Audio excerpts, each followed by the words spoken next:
Gusto ko lang magsalita tungkol dun sa nangyari kay attorney Rowena Guanzon. Sinasabi mo lang, nasa cellphone mo, ayaw mo naman ipakita. Baka pwede naman bigyan mo ako ng kopya, sir. Attorney Rowena Guanzon nakahanap ng kakampi.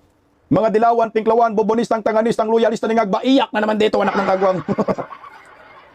Isang lalaki na nagpost ng kanyang video at isinalaysay ang kanyang mga nasaksihan tungkol sa napaka-trending na bardagulan diyan sa Rockwell, Makati. Ito yung totoong kwento dahil nandun siya mismo sa mga pangyayaring iyon. Hindi kagaya sa mga bobonistang, tanganista, dilawan, pinklawan, binabanatan si Ma'am Rowena Guanzon. Ito yung pinakamaganda kasi mayroong other side ng story at hindi na lang puro pambabas kay Ma'am Rowena Guanzon ang maririnig mo sa mga nayupak na to.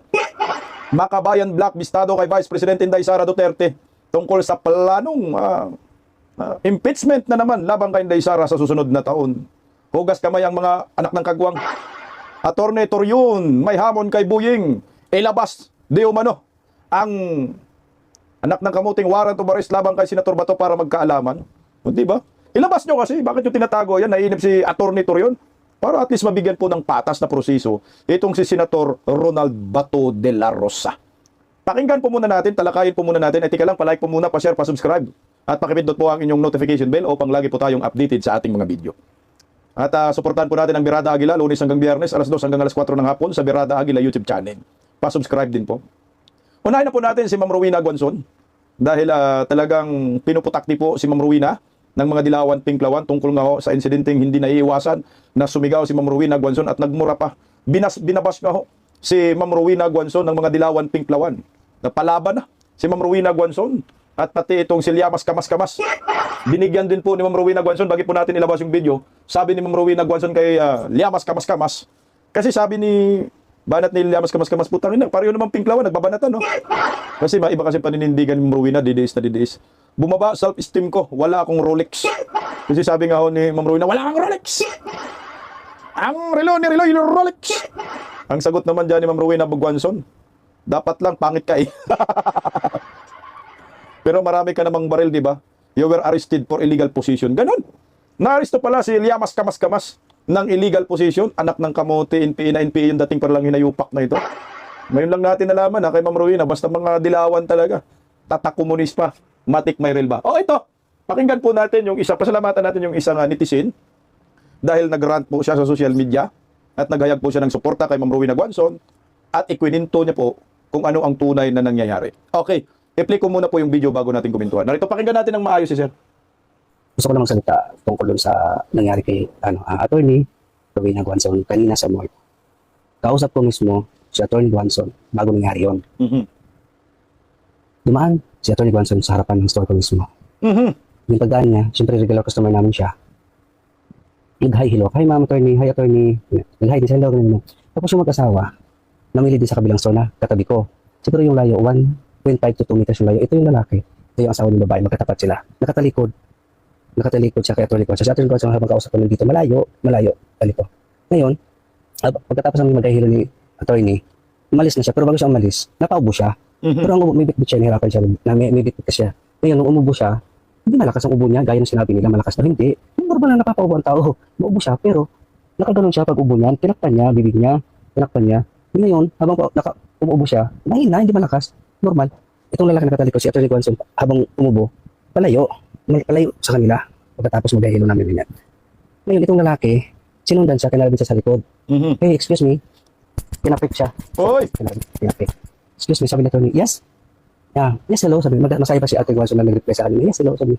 Ang sagot ng lalaki, ito ang kapag-trigger sa galit ni attorney. Sinabihan agad si attorney na you are not supposed to be here. Nagulat si attorney Guanzon. But why? You're not supposed to be here. Ganun agad. You're not supposed to be here. Yung tungkol sa ubo, nag-usapan yung ganyan. So, the rest, yun na. Siyempre, sumabog na yung galit ni attorney. Kilala mo ba ako? Yung ganyan. Regarding po yung sino hindi.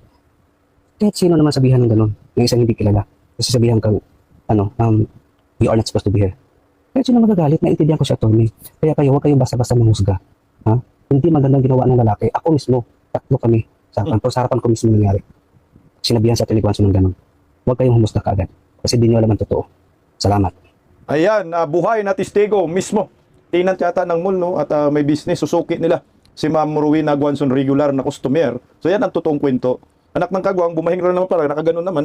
Kasi siyempre, tayo kasi pag naubo, hindi natin expected na darating bigla yan. Laban kung matilala muna. Nakaganon naman pala. At saka kahit ako, babaeng ako sa mall, gaganon talaga ako. Yan ang pinaka mabisang gawin po pag hindi na mapigilan. Hindi naman talaga malakas na ubo. So ito yung witness, no? Talagang sinadya, no? Pag nakita niyo po, kung tiningnan natin po yung kanyang kwento, sinadya si Ma'am Rowena Guanzo na puntahan ng isang foreigner ng Inchik at Chinese. So, tinapik pa si Ma'am Rowena. At napagkakala ni Ma'am Rowena ay fans na niya, yung pala, babastusin po siya. Ayan po ang totoong kwento. Huwag masyadong manghusga kasi nga ang nakita sa video yung pag-hysterical na eh. Yun naman talaga tayo kasi, mga Pilipino. Ang pinapansin yung negative side na. Pero yung pinaka dahilan ng pangyayari, bakit nagkaroon ng hysterical si Ma'am Rowena Guanzo, hindi na po tinitingnan. At ang sabi ni Ma'am Rowena Guanzo, magkakasama tayo sa laban sa mga magnanakaw. Ito mga patama na niya sa mga pinklawan dilawan, sa mga dilawan na Marcos. Pero yung sinusuka natin, kinain niyo ulit. Dahil sa insertion na yan, anak kayo ng kagwang. Ang nangyayari nga ho ngayon, Ma'am Rowena, ikaw na ngayon yung kalaban ng mga dilawan. Hindi na si Marcos. Kaya binibira ka ng binibira ngayon ho nila kasi nga meron silang pera. Pag magdipinsa sila kay Marcos may pera, pero kung magdipinsa sa'yo wala mang pera, talagang kakain po sila ng suka ng mga hinayupak na yan. Dagdag pa ni Ma'am Rowena Guanzo, narito pa. Ganito na po ako, walang pipiliin na lugar. Kapag may nakita kong di tama, sasabog at sasabog po talaga. Yan ang totoong. Walang plastikan ba, no? Kung ano yung personalidad mo, hindi mo talaga maiiwasan, sasabog ka talaga. Lalo na pag hindi mo, parang hindi mo expected na ganun, babastusin ka, nagpupunta ka nang mo, nag-enjoy ka. Yung iba, binabati ka ng maayos, nagsiselfie ka, pero yung anak ng kagwang, biglang may lumapit na demonyo, bastusin ka pala, patay ka diha. Sasabog talaga yung high blood mo dyan. Pero marami rin naman pong kumampi kay Ma'am Rowena Guanzo. Lalo na po mga Duterte diehard supporters tayo, kinakampihan natin si Ma'am Rowena Guanzo, maganda naman kasi paninindigan niya. Kagaya po ni Senator Ronald Bato de la Rosa, Senador Robin Padilla. Sabi ni Senador Robin Padilla, walang sinuman na dayuhan ang maaaring magpalabas sa kahit na sinong Pilipino, sa kahit saang lugar sa sarili niyang bansa, may ubo man o wala. Tama. Bansa natin to, palalayasin ka, anak ng kagwang. Wala ka namang ginang masama, hindi ka naman nagnakaw, wala ka namang malita-malitang pira. So, intindihin na lang natin si Ma'am Rowena, kayo naman mga dilawan, parang hindi nyo naman kakampiyan eh. Magkasama naman kayo noon, tapos ngayon binibira ninyo si Ma'am Rowena dahil yung paninindigan ni Ma'am Rowena Guanzo, tumatayo pa rin. Nagalit ako sa mga Marcos, forever akong galit. Putang ina, respetuhan na lang ko. Tama ka dyan, Idol Robin Padilla. Dagdag pa ni Ma'am Rowena Guanzo. Ito, Idol Robin Padilla. Mali. Iba pala yan, sorry, ibang issue. Ito. Ayan. Pambihira din ang mga troll. Putang ina, daming troll, Idol. Pambihira din ang mga troll. Kapag may kakulay nyo, ang may mga pahayag laban sa pamamalabis ng mga Chino sa West Philippines, halos gawan nyo ng kanta sa papuri. My goodness na talaga. Tayong mga Pilipino sa sobrang talino, naging tanga na. Yan, mga bubunistang tanganista. Idol Robin, marami na talagang tanga ngayon Sobra nagkalat. Mga bubunistang tanganistang loyalistan ni Baki. Mga pinklawan dilawan, putangin na naglipa ng mga animal. Dagdag pa ni Ma'am Rowena Guanzo, huwag nyo akong tinatakot ng cancel culture ninyo. Kaya-cancel daw si Ma'am Rowena kasi ng mga animal Dahil hindi politika ang hanap buhay ko.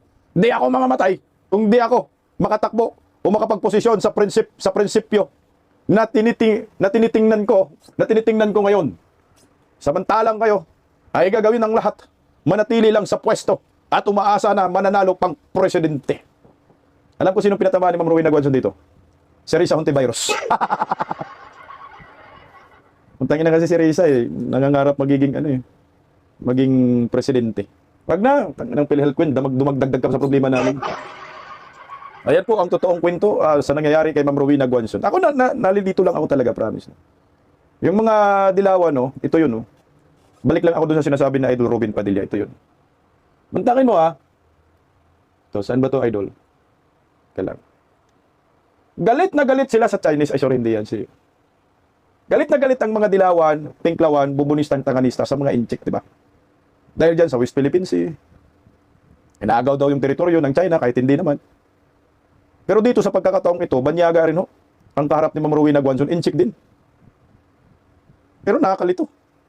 Kinampihan ng mga pinklawan dilawan yung katalo ni Ma'am Rowena Guanzo. Pero si Ma'am Rowena Guanzo, anak ng kagwang, binabanatan, dinudurog sa social media. Ano ba yan? Hindi mo maintindihan, Kagaya itong Buplax na ito, si anak na liyamas kamas-kamas yun, Binanatan din ni Ma'am Rowena, buti na lang, di siya bakla. Ang pangit-pangit siya pag naging bakla siya. Yung maintindihan, di ba? Anong logic? Na maliwanag naman, ang binabastos si Ma'am Rowena Guanzon. Pero, yung binabastos, siya pa ngayon yung kinawawaan ninyo, siya pa ngayon yung pinupulutan ho ninyo. Ang masaklap, kakulay din po ninyo yung pinupulutan ho ninyo. Ano gusto niyo mangyari? Kampihan natin yung nangapi kay Ma'am Rowena Guanzon? At hayaan natin sila sa pambabastos sa kapwa natin, anak ng kamuti. Hindi, wag ganun. Kailangan sama-sama tayo. Magkampihan tayong mga Pilipino. Kaso nga lang ho, ang mga animal, hindi talaga makipagkakampihan sa atin. Si Ma'am Rowena Guanzon kasi, likas na talaga sa kanya na, alam mo yung birada, no? Dideis na dideis yung datingan. May prinsipyo, may pinaglalaban. Kaya ngayon, si Ma'am Rowena nagmistulang kontrabida sa mga dilawan at pinklawan. Yun, isa sa mga nakita ko. Kaya kung ano po yung nangyayari ngayon kay Ma'am Rowena Guanzon, na nag-hysterical siya, malamang sa malaman, masaya ang mga hinayupak na ito. As in, parang kinakantsawan pa, hindi lang kinakantsawan, binabas talaga ng tudong-tudo nila si Ma'am Rowena Guanzon. Wala, may prinsipyo si Ma'am Rowena. Cancel nyo daw yung cancel culture ninyo, anak kayo ng kagwang. No way! Hindi luluhod si Ma'am Rowena Guanzon. Pasalamatan muna natin si Sir. Ayan, palakpakan natin. At least ito si Sir ay nandoon mismo sa pangyayari. Pag sinabi mong dilawan, pag sinabi mong mga komunista, mga kaliwa, panggulo lang talaga yan sa bayan. Na ngayon na may ginagamit na kasangkapan ng gobyernong nakangiwi yung panga. Ganun. Totoo naman, anak ng kagwang. Tanong mo kay Martin Tambalos sa Romualdez, anak niya, hinayupak. Di ba, proud pa nga dyan si Castro at saka yung Gabriela, sino ba yun? Sinabi pa nga niya, kasama namin si Martin Romualdez, namigay ng akap, namigay ng AX, namigay ng tupad. Nag-meeting-meeting ako sila, kasama si Tinyo, sino ba yung iba, yung Teddy Casinyo, Babalu, kasama si Martin Romualdez, nag-meeting ako sila eh.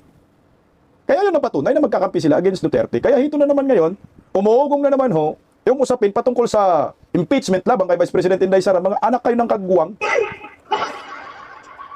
Hindi ba ako nagsawa sa file ng impeachment? Ano na nga ho, sablay na nga ho kayo ngayong taon dahil minamadali ho ninyo para lang mausgahan si Inday Sara, masira tungkol sa 125 million. Pero ano hong resulta, maniniwala sa inyo? Pati nga Supreme Court eh. Sinabi, putang na, depektibo yung articles of impeachment ninyo, anak ng kagwang, mag-usap-usap kayo. Unanimous decision. At, putya, merong pang TRO pa kayo nalalaman. Anak ng kagwang, ay, TRO motion. May motion for reconsideration pa kayo. Anak kayo ng kamuti, Laila de Lima kain. Jonil! Gaya ng sinabi ni Vice President Inday Sara noong nakarang araw, Biyernes yata, maglabas po sila ng official na statement tungkol po sa mga pinapatunog na naman ng mga hinayupak ng mga kaliwang grupo, makabayan, akbayan, anak tuta, anak wanggol, anak kagwang.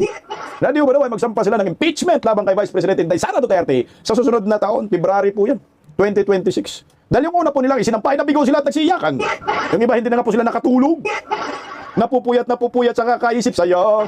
Nagbudlat na po ang mga mata nila dahil hindi po nila matanggap ang desisyon ng Korte Suprema na idiniklarang unconstitutional ang impeachment laban kay Vice President Inday Sara Duterte na anak ng kagwang 150 million bawat pirma, tiba-tiba ang mga kongresista.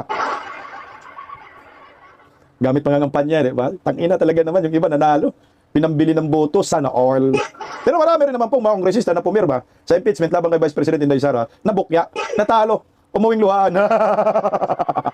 Siguro po yung mga natalo, hindi po ginamit yung 150 million. Pambili ng buto, tinago na lang yung iba, binili ng resort. Kaya ito na naman ngayon, para meron na naman silang pagkakitain dahil naubos ang pira nila nakarang eleksyon. Anak ng kamuti, magsasampa na naman sila ng impeachment laban kay Vice President Inday Sara Duterte na ngayong araw. Naglawas po ng statement si Inday Sara at narito po ang kanyang pahayag. Basahin natin. Basahin po natin yung official statement ni Vice President Inday Sara Duterte. Okay, matindi po yung birada ni Vice President Inday Sara dito. Talagang pinuruhan yung mga kaliwang grupo at nagsiiyakan ang anak ng kwanggol. Okay. Narito po. Palike muna para masaya. Lunis na lunis, magsaya tayo.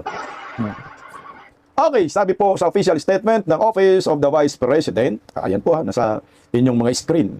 The latest pronouncement by some members of the House of Representatives on a new impeachment complaint is not surprising. Tama naman talaga. It's not surprising. Hindi daw ito nakakagulat.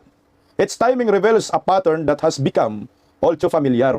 Pare-pareho lang pattern itong Baloslos Day.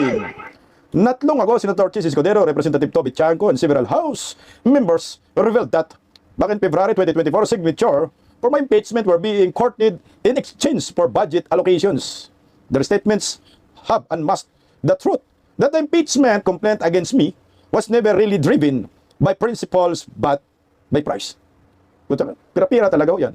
Despite such revelations, no inquiry or investigation was conducted to hold anyone accountable for the billions of pesos that were squandered on political warfare when they should have been used to serve the Filipino people. Now, the constitutional mechanism is being dangled once again as a bargaining chip right before the 2026 national budget is passed. To those who continue to exploit the impeachment process, stop hiding behind the language of good governance. I have always stood ready to answer any allegations grounded in fact and truth. But I cannot remain silent while the impeachment process is being twisted into a budget-driven racket. Filipinos deserve better. Shukran. Sara G. Duterte. Masakit yung sinabi ni Inday Sara, no? Na yung national budget, kasama na yan yung budget para po sa impeachment kay Vice President Inday Sara Duterte. Masakit yan.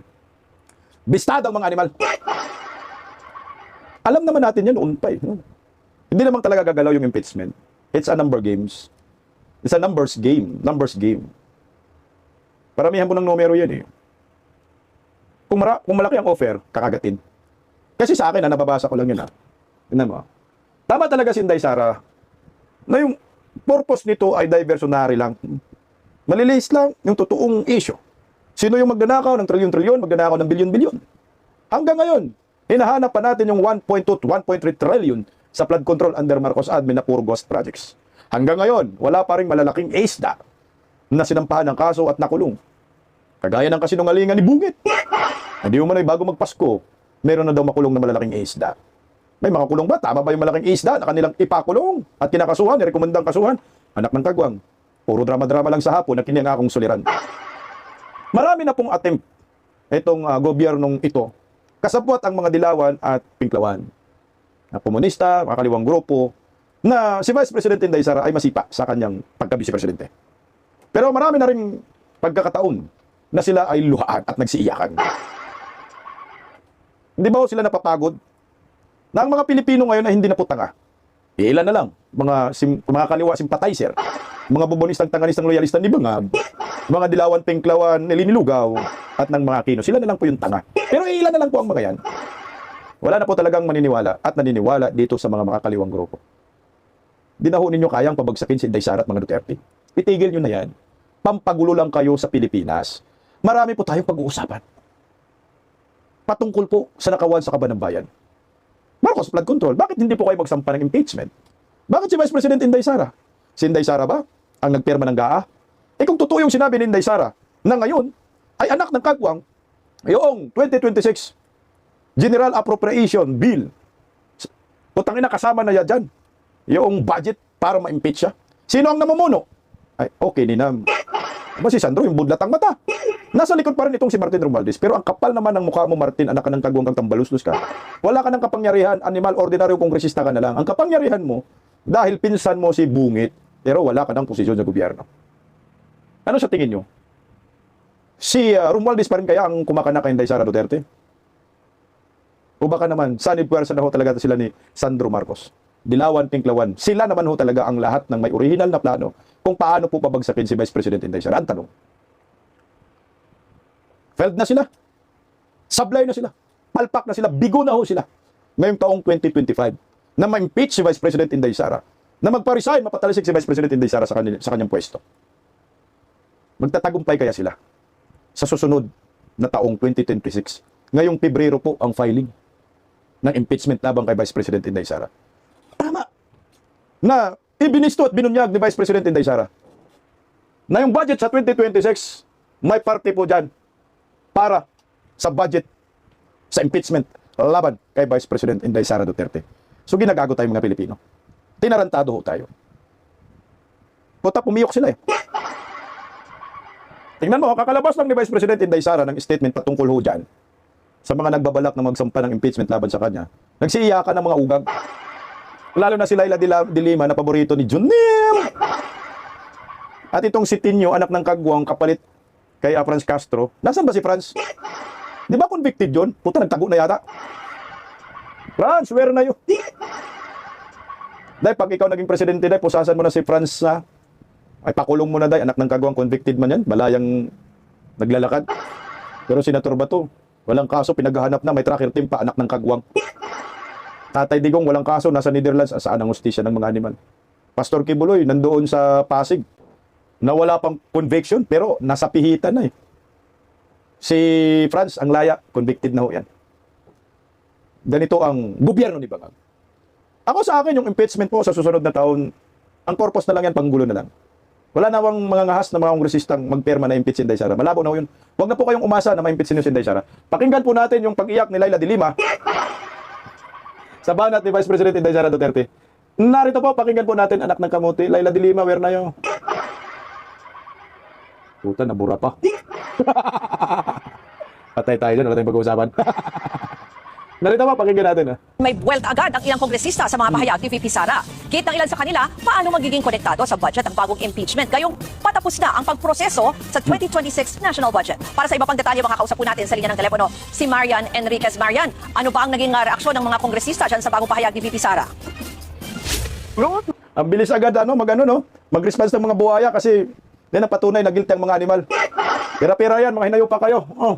Mainang itinanggi ng ilang mababatas dito sa Kamara ang paratang ni VP Sara na ginagamit umano ang budget deliberations sa posibleng paghahain ng panibagong impeachment complaints laban sa kanya. Sabi ni ACT Church Party List Representative Antonio Tino na isa sa mga naghain ng second impeachment complaint sa Kamara laban kay VP Sara noong isang taon, napaka-typical daw na nanlilin lang na naman itong si VP Sara. Tanging layunin nga lang daw ng vice sa mga bago niyang pahayag i-discredit ang lehitimong mga reklamo na posibleng muling ihain laban sa kanya. Habang si House Deputy Minority Leader at mamamayang Liberal Party List Representative Leila de Lima naman na tumayong spokesperson para sa unang grupo ng complainants laban kay VP Sara, pinagtataka ang pahayag ni VP Sara na dinadangle o tila hinilalaylay ang budget allocation kapalit ng pagsuporta sa impeachment. Tapos na raw ang budget deliberations sa Kamara at noon pang October 13 ito pumasa sa ikatlong pagbasa. Sa katagsagan nga rules ng budget deliberations hindi naman kailanman napag-usapan o lumutang ang impeachment laban sa vice. Dagdag pa ni de Lima, inuunahan na naman ni VP Sara at posibleng dinidiscredit ang malakas na ebidensyang hawak ng House Prosecution Team laban sa kanya. Parehong bukas sina de Lima at Tino na mag-endorso ng panibagong impeachment complaint laban kay VP Sara depende sa lalamanin ng reklamo. Sa February 5, maglalapse o matatapos na nga yung one-year bar rules para makapaghain muli ng impeachment complaint laban kay VP Sara. Narito ang pahayag ni Representative de Lima at Tino. So I don't think it's fair for her to tie up yung issue ng impeachment, possible filing of new impeachment complaint against her sa budget process kasi tapos na nga yung budget process sa House. Impacta. Ano daw since yung anong batayan ni Vice President Inday Sara na yung impeachment daw ay nakasama doon sa budget process. Kasi tapos na daw sabi ni Laila de Lima. Kung tapos na, tapos na rin ninyo in-insert, buang kayo. Simpleng logic lang yan, tapos na ho ninyo niloto na. Sinabi mo na lang tapos na. Noon palang planado ninyo, di tapos na. Ano ba problema mo doon?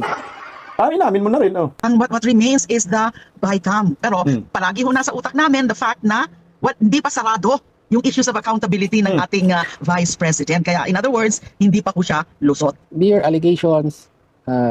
Bago itong hinayupak na yan, hindi pa daw lusot si Vice President Inday Sara. Paninindigan nyo yan. Yan yung nasa isip ninyo. Pero sa mga tao, putang ina, magiging tanga kayo dito.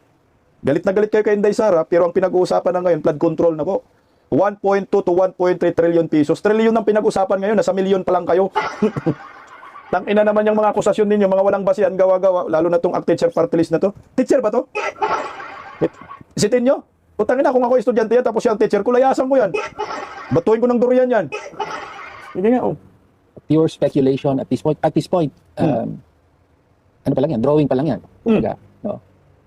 And yet, nagsasalita siya as though kasado na ito. Malinaw naman ang objective para i-discredit. At this point, ganito pa lang kaaga, gusto nang i-discredit ng Vice Presidente ang lehitimong complaint laban sa kanya. Nariyan na naman yung panlilinlang typical ng Duterte. Rules samantala ngayong patapos na nga ang mga bubo, lumalabas pa, Duterte ang mga paglilin lang, drawing pa daw, binabanatan na daw, discredit na daw. Anak kayo ng kamuti kayo, yung pagkatao ninyo, hindi yan pagkakatiwalaan talaga, mga salot kayo mula noon hanggang ngayon. May basihan talaga yung kay Inday Sara. Kailangan pa bang i-memorize yan? Mga ulul, huwag nyo kaming lukuhin. Matagal na po kaming gising at mulat ang aming mga mata na kayong mga kaliwang grupo ay mga salot kayo sa lipunan. May pattern na eh. Yun pa rin po yung pattern ninyo na ginagawa noon. Bakit ba ang budget hearing ngayon? Sino ba nagsabi na pareho pa rin? Si Leandro. Kung ano pa rin daw yung nangyayari ng budget ng 2025, ganun pa rin daw yung 2026. Mas worst lang. So dito mayroon mga insertion pa rin. Noon, flood control. Ngayon, hindi na flood control, mga kalsada na naman. Yun ang insertion. For what? Gagawin po ninyo yan para may pangtustos po kayo sa impeachment laban kay Inday Sara. Hindi naman po magpo-prosper yan. Wala pong magpipirma dyan sa impeachment na yan. Kung wala kayong pira, pagtawanan po kayo ngayon. Titingnan natin si Sandro kung paano niya kakanain ho ito kasi hindi naman na pumupron si Martin Romualdez kasi naligwak na nga, no? Pero sa akin, si Sandro Marcos talagang muling magsulong ng impeachment at magpunto dahil naalala po natin ngayong taon, yung impeachment kay Inday Sara, nung pumirma lang si Sandro, number 1, lahat nagsipirmahan. Nung sinabi ni Bongbong Marcos, mga tanga rin sila, no? Sipin mo si Bongbong, sinabi ko sa anak ko, gawin mo lang yung trabaho mo bilang kongresista, pumirma. Nung pumirma si Sandro Marcos, pumirma lahat, 150 million. Tama yung sinabi ni Inday, yung isiniwalat ni Toby Chanko, nakapalit mga insertion. O nasa na, yung iba na bulilyaso, hindi pa yan nabigay yung iba. Ayun po ang totoo niyan, kaya wag na po kayong naknang kamuti. Pero malabo ho. Ngayon pa lang, nagkukontrahan na sila eh. Ano ba to si De Lima, di ba? Ano siya, ML party list? Di ba kakampiyan ng mga dilawan, pinklawan niyang sila De Lima? Sila ni Tinyo. Ngayon pa lang, kinontra na sila ng kasamahan ho nila. Kasamahan kongresista. So ngayon pa lang, hindi na kayo magtatagumpay. O tingnan mo, sino po yung kumontra? Ito si RAC, pakinggan po natin si RAC. Oh. At this point, if an impeachment complaint is filed against the president, you're not likely, would that be correct, sir, to support that? Hindi, ang sinasabi ko, there will come a time in February when the vice president will be impeached, somebody will file A complaint, no? against the vice president. Para ano ba position namin sa Liberal Party? Sasama kami sa 125 billion, tapos pababayaan namin Let's ito. put that into context. You're talking about 125, yung intelligence fund, Intelligence sir. fund, palagay mo ng 500 billion dun sa DepEd, so that's only 625 billion, tapos dito 625 million dito. Billions. Billion. So, malalagay kami sa sa alanganin. Ano ba to, politics lang or we really want to be part of cleansing the government? So dapat talaga magpaliwanag And si you're President. still thinking about that, if it's politics or really cleansing the Yes, government? yes. Iniisip niyo pa po yun kung anong Yes. choice ang inyong gagawin? Simpleng logic ako, naintindihan ko yung sinabi ni RAC. So ngayon, pati nga si RAC, hindi sasama sa panawagan ni Laila de Lima at ng mga kaliwang grupo, ito, Liberal Party na yan, nakakampi talaga nila yan. Kumbaga, brother to brother ang mga yan eh. Tama naman yung sinabi ni RAC. Ano to? Politics na lang talaga, hindi na natin iniisip yung cleansing. Anong logic mo sa 125 million? Sabi nga 500 kasama daw sa DepEd, pero 125 million lang naman question yan eh. Kaysa dun sa trilyon-trilyon, Mr. RAC, trilyon yung sinabi mo eh. 1.3 trillion. Sa milyon, anak ng kagwang. Sinong maniwala dyan? It's all a political motivated. Gusto lang black propaganda.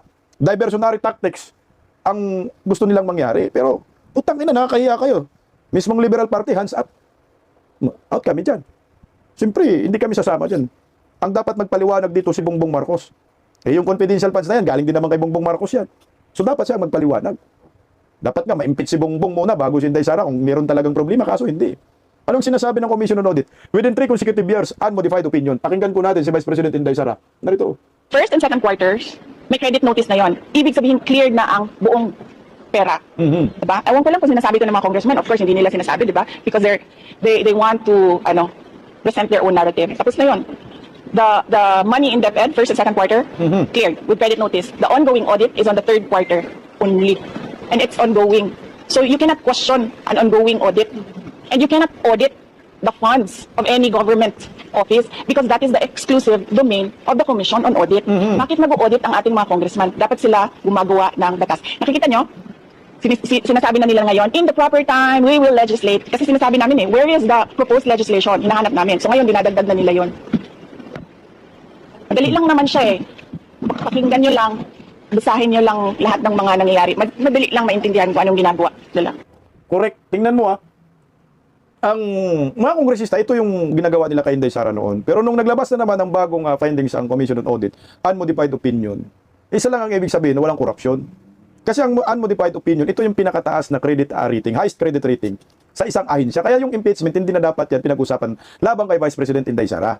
Kung meron sigurong impeachment na pag-uusapan, ay dapat impeachment labang kay Bongbong Marcos, lalo na ngayon, katakot-takot itong flood control na bumulaga sa bansang ito. Pero hindi nga ho yun ang gusto na mangyari ng mga kaliwang grupo. Ang gusto na ma-impeach si Vice President Inday Sara Duterte. Naghanap sila ng diversionary tactics para mapagtakpan ang nakukulimbat na bilyon, trilyon sa pera ng bayan. Kaya ito ngayon, nadali na rin po itong si Senator Ronald Bato de la Rosa. Ginagamit na naman kasangkapan ang issue sa ICC para si Bato ay para mapagtakpan itong animal na korupsyon under Marcos admin. Papayag kaya ang taong bayan dito? Sa totoo lang. Maraming nakapila, na diversionary tactics.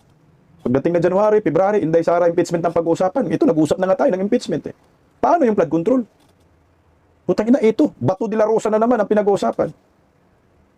Kaya, siyempre, hindi mo maiwasan din. Pag-uusapan natin, siyempre, pinagtanggol natin si Senator Bato de la Rosa. Kasi kakampi man yan, Inday Sara. May kinalaman pa rin to sa impeachment eh. Gusto nila pahinain. Tingnan mo ha. Hindi ba ho ninyo napansin? Sa kaalyado ng mga Duterte, lahat na may kaso. Bongo, may kaso sa ombudsman. Sinampa ni Antonio Trililing. Si Rodante Marcolita, magulat ka, kinasuhan din, anak ng kagwang, no? Senator Bato ngayon. Ang isa na lang ang hindi kinasuhan. Si Ruben Padilla. Bilyar, may kaso din, di ba? Si Jaime, ewan ko si Jaime kung may kaso. Putang ina karamihan, no? Kasi nga, pag magtagumpay sila sa impeachment, diyan sa Kongreso, pagdating sa Senado, wala nang kalyado. Si Vice President Inday Sara mga Duterte, para madali lang nilang sipain. Pero, wag po tayong pumayag. Kaya ito si Atty. Torion, sinagot po ang lahat ng mga pambabatikos kay Senator Bato de la Rosa. Dagdag pa ng naturang abogado, ito po kasi yung legal counsel ni Bato de la Rosa. Buyeng, ilabas mo yung warrant of arrest ni Bato kung meron na. Pakinggan po natin ang balitang ito. Narito po. Parang totoo na talaga ito ata, itong arrest warrant na ito. Kasi maraming na nagsasabi sa akin, although hindi ko pa talaga ma-confirm, no? At saka gusto ko lang sana makiusap na instead na i-blame natin si Senator Bato, alam mo ba na under Article 88 of the Rome Statute, ang argument nga sana namin, hindi na tayo partigan, na hindi na yan na effective dito sa Pilipinas. Kasi under Article 127, na hindi nga within 1 year yung pag-sumite doon sa appeals chamber, yung Philippine situation, so supposedly wala na talaga tayo dyan. Pero granting for the sake of argument na nandyan pa tayo, under Article 88, i-ensure nga sana na meron tayong procedure under our law for any forms of cooperation. So itong surrender na sinasabi nila, under Article 89 ng Rome Statute, no? Nagsasaad nga na kailangan yung surrender should be in accordance with the procedure under the Rome Statute and the procedure under their national law. Sinasabi ko na palagi, wala pa nga tayong procedure, wala tayong legal framework as to how to effectuate surrender. Hindi naman po pwede na gagawin na naman natin yung ginawa natin kay Tatay Digong, nadakpin na lang kaagad, hindi pa dinala sa competent judicial authority at saka i-surrender doon sa panyagang korte na hindi na nga tayo sana parte. So, hindi naman po pwede yun kasi meron tayong functioning court, meron tayong judicial system dito, kailangan na idaan siya dito sa korte. Pero ang mga procedure dito, wala pa tayong ginawa. Kaya nga, huwag natin isisi si Senator Bato. Isisi natin ating gobyerno na hindi gumawa ng mga proseso, na mga rules kung paano i-effectuate itong surrender. Gaya ng extradition, mayroon na nga tayo extradition rule. Dito sa surrender na pinipilit nila na gawin, wala tayong rules dyan, wala tayong procedure under our national law. So wala procedure, bakit mo napin? So sa madaling salita, Attorney Israelito Torion, ulitin ko po yung tanong, ang dahilan, malamang po, no, sa malamang ang dahilan kung ba't hindi nagpapakita ngayon si Senator Bato, dahil may pangamba siya na yung nangyari noon kay dating Pangulong Duterte, yun po ang gagawin sa kanya ng gobyernong ito. Siyempre, meron na tayong classic example. Kinidnap lang bigla. Extraordinary rendition yung ginawa talaga. Hindi man lang dumaan sa korte. Meron tayong Article 3, Section 1, no person shall be deprived of life, liberty, or property without due process of law. Walang due process, diretso na lang. Dinala mo doon sa ICC. Kung i-question mo yung jurisdiction doon sa ICC, hindi rin po pwede kasi yung general rule nila, they do not concern as to how the jurisdiction over their person was acquired. Kawawa naman yung tao. Di ba? Yes, so maggawa tayo ng klaro na procedure dito. Bago mo sisihin si Senator Bato, parang naging whipping boy para ma-divert lang yung attention doon sa investigation natin sa flood control. Kami, ito yung pinagtutuunan natin ng pansin. Pwede naman siyang pailan ng kaso dito. Harapin namin yan. Kung mag-file ng kaso dito kay Senator Bato. May mensahe po ba kayo kay Ombudsman Remulla? Siya po yung unang nagpalutang nitong issue na ito na meron na nga pong arrest warrant si Senator Bato. Sana, sir, bigyan mo ako ng kopya kasi ako na abogado para naman na meron akong mapakita doon sa Supreme Court na meron na talaga. Mahirap kasi ito, sir. Ang sinasabi mo lang, nasa cellphone mo, ayaw mo naman ipakita, baka pwede naman bigyan mo ako ng kopya, sir. Naman mabigyan din ng kaukulang pansin ng kanyang abogado at mapakita ito sa Supreme Court at ito pala itutuo at maka-action na talaga ang Supreme Court doon sa aming hinihiling po. Baka pwede lang, sir. Correct. Tama ka dyan, Atty. Torion. Ito nga ho yung pinagtataka ko po eh. Bakit hindi po nila inilabas yung warrant? Ilabas yun na kasi meron silang temporary TRO. Itong kampo ni Senator Bato sa Supreme Court, hindi makapag-desisyon dahil nga wala yung warrant. So ngayon kung merong warrant, ilabas nyo, ibigay nyo sa legal counsel ni Atty. Torion para umuugong at tatakbo yung tinatawag na due process. Hindi po pwedeng kidnapan, anak ng kagwang mga hinayupa kayo. Patikimin mo ng local court, bigyan mo ng due process, Bill of Rights, Article 3, anak ng kamuti. Bakit ba bawal na bigyan ng due process ang mga kakampi ng mga Duterte? Huwag po tayong pumayag na maulit muli yung nangyayari kay former President Duterte. Hindi na tayo nakapalag eh. Wala na, dinala na. Isipin mo, imbis na dadalhin sa Regional Trial Court, na ayon po mismo sa batas ng ICC, dalhin nyo muna sa Regional Trial Court ninyo, sa local court, yung nilabasan namin ng warrant of arrest. Bago po ninyo dalhin dito, kailangan masitilled muna. Bigyan mo ng karapatan. Hindi nga ginawa ko nila. Ang ginawa nila, si Tatay Digong, dinala sa Villamor Airways, sinakay sa aeroplano. So yan talaga legit kidnapping. Yan yung right term sa nangyayari kay former President Duterte. Tama, meron nang nangyayari eh. May pugbiya na. Alam na natin ang galawan nila, may pattern. Papayag ba si Senator Bato na mangyayari sa kanya yung nangyayari kay Tatay Digong ni minsan? Hindi po nabigyan ng karapatan kaya kawawa po si former President Duterte. Tuloy po natin, Atty. Torion, konti na lang. Well, nahahappy kami dyan kasi it means na binabantayan talaga nila si Senator Bato. Meron nga senador dyan na nung November pa, hindi nga pumapasok, hindi nila binabantayan. Yung mga congressmen nga natin, halos hindi nga pumapasok doon sa kanilang opisina, hindi nila binabantayan. Si Senator Bato lang. Thank you very much for that acute attention towards Senator Bato. But there are self-preservation kasi itong kay Senator Bato siguro eh. I do not want to speculate kasi hindi kami nagkausap. Pero when it is your security which is at stake, when it is your very person, your personhood na, yung security mo ang at stake, damputin ka lang kagad tapos itapon ka doon sa ICC. Hindi ka naman makakwestiyon doon sa jurisdiction ng invalidity ng arrest mo. Kasi ang sa kanila nga, what is important is nandun ka na. Hindi naman po pwede yun. Yung kanyang personal safety na ang nakataya dyan. Of course, he has to do something. But that is pure speculation kasi abogado niya ako, hindi naman talaga ako Senator Bato. So may attorney ito ho ngayon. Una ang tila ang sinasabi ng iba na asan na si Senator Bato kasi nung unang kinakapanayam siya sinasabi na hindi kung darating yan I will face it, no? Bring it on. Yan po kanya mga words. Okay. Ano po? Bakit daw ngayon? Sasagutin ko yan, sir. Sige po. Ano po yung tugon doon dito ho sa nangangansya ho kay Senator Bato?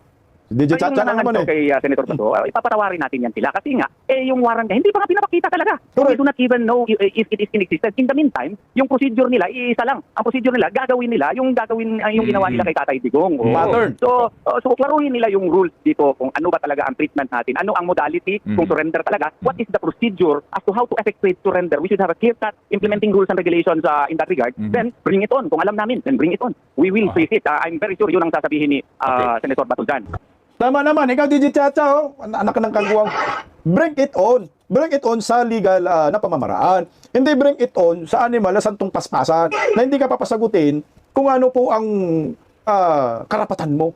Wag ka nang sumagot. Bawal ka na magsalita. Bakit? O tangin na, may warrant ka, arestado ka. Uy, hindi ba ako po pwedeng sumagot yan, anak ng kamuti, oh? Pasagutin nyo. Kasi, Pilipino yan, senador yan. May karapatan din yan. Bakit mga dilawan lang bang may karapatan? Anak kayo ng mga hinayupa kayo? Wala, gusto kasi nila gaguhan. Gusto kasi nila hindi ka na pwedeng magsalita. Pag sinabi nila ito na yon. Ginagago ka nila, gagaguhin ka nila, wala ka na magawa. Yan yung galawang dilawan, galawang komunista, galawang pinklawan, galawang mga bubunista, mga kaliwang grupo. Walang due process. Pero pag nagsalita ang mga yan, gusto nilang susunod daw tayo sa batas. Pero itong ginawa nila kay Bato, Senator Bato de la Rosa, kay Tatay Digong, wala po talagang ka-due process dito. Malilito ka nga. Ito, tingnan mo ha. Si Boyeng sabi meron, pero ito, Department of Justice, DILG, ang sabi, yet, to receive ICC arrest warrant versus Bato de la Rosa. Sino po ang nagsasabi ng totoo? Sino po yung sinungaling dito? Sino yung paniniwalaan natin? Ito labo-labo ho eh. Ito yung mukha ng gobyernong Marcos. Kanya-kanya silang hugas kamay, kanya-kanyang sinungaling, kanya-kanyang pagbibilog ng utak ng maraming Pilipino. At ang sabi nga ho ni Nicolas Kaufman, fake news ka. Fake news peddler ka, bungit. Di ba bungit, buying. Pareho ka sila letter B.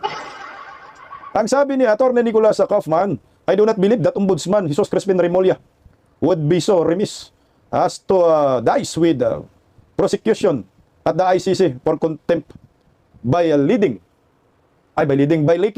the existence of a highly confidential arrest warrant for a suspect peddling fake news. However, carries no such arrest. Fake news peddler ka daw, Boyeng, sabi ni Kaufman. Pero attorney, talagang pag nagsalita din si Boyeng, nangyayari eh. Oo. Tangina, si Boyeng pa. Parang bulaang propita yan eh. Pag sinabi niya, nangyayari eh. Luhod ng luhod si Martin Romualdez, si Bongbong Marcos dito eh. Pansinin nyo lang, yung pattern. Pansinin nyo lang, yung history ni Boyeng, simula ng naupo si Bongbong Marcos. Hinuhusgahan ka. Tina-trial by publicity ka. Datang sinasabi, nagkakatotoo nangyayari. Marami ng biktima dyan. Bantag, TVs, Pastor Kibuloy. Ayan o. Ngayon, Bato na naman. Former President Duterte, yan yung mga biktima ni Boyeng. Kumbaga, yung salita niya matalim. Tina-trial by publicity ka lang. At the end of the day, huwag kang magkumpiyansa. Kasi yung mga sinasabi niya, 100% nangyayari yan. Pag sinasabi niya, convict ka talaga, anak ng kagwang, no? Pag sinasabi niya, may probable cause ka talaga. Pag sinasabi niya, bubuhay namin yung kaso mo, bubuhayin talaga niya. Ganun katindi. Yung kapangyarihan ng mga Remulla Brothers. Na pag tiningnan mo, wala hong sinabi si Bongbong dito. Kaya hindi kayang kontrahin. Ako sa akin lang naniniwala ho ako na si Bongbong Marcos ay hindi kayang kontrahin ang Remulla Brothers. Kasi kung kinukontra pa ho yan, ay putsang ina, kung kaya pang tablahin ni Bongbong si Boyeng, bakit mo in-appoint pa dyan sa pagiging ombudsman? May kaso nga sa ombudsman eh. Anong kaso? Yung patungkol po sa pagkidnap nila kay Tatay Digong. So ano nang mangyayari doon sa kaso ni Boyeng? Wala na. Basura na. Kaya nakakuha ng clearance ang hinayupak. Ganun po katindi ho. itong kapangyarihan ni Buyeng Rimulya. Kaya naging mistulang Panginoon ng ngayon eh.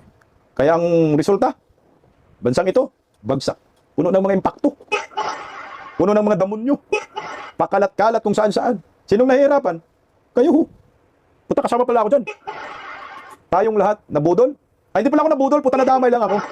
Kayo nabudol at ang maraming Pilipino na sakripisyo. At ito na ang bagong Pilipinas ngayon.